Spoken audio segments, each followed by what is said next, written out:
why are you doing something? So if you're doing like something for your traps, I don't want to hear that your grip gave out.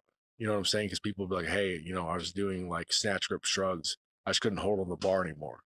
Well, are we doing this as a way to build your grip for deadlift? I mean, Hmm. that's a possibility maybe, but then fine. But like, if this is for your traps, like what is limiting the effectiveness of this Yeah, exercise? yeah. It's the strap. So I think that's a important one to think. I think the mind muscle connection we're talking about earlier. I'll just share a few things I've kind of used to kind of enhance that with people. Is basically first off acknowledging it's real. Like a lot of functional trainers will kind of they don't think it's a real thing. Hmm. They think if you just do the movement with a semblance of good technique, that's that and be on your way. And that's not true. Like it's definitely a real thing.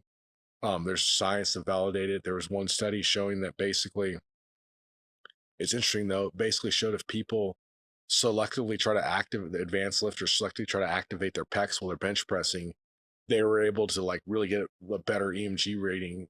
But when they got above 8, it was about like 50% of their max. When they got to 80% of their max, they know it didn't really matter if they concentrated on the movement or the muscle because it just got so heavy. So it's Yeah, I kind of can see that. yeah, for Yeah, sure. yeah.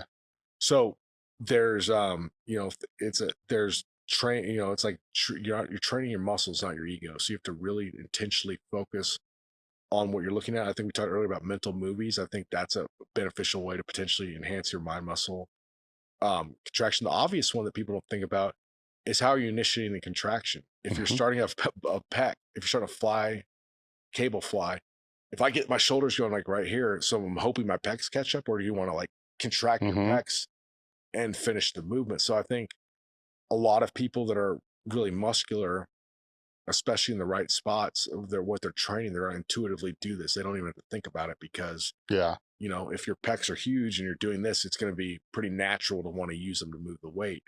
But if they're not, you have to really focus on initiating that contraction. I think another way is posing, like bodybuilding posing. I couldn't believe it when I used to do that with Brian, how much better my mind muscle connection got because I think Mel Sif wrote about it in Super Training, called Yes. loadless lifting or something. Is Yes. that the term? Yes. Yeah. So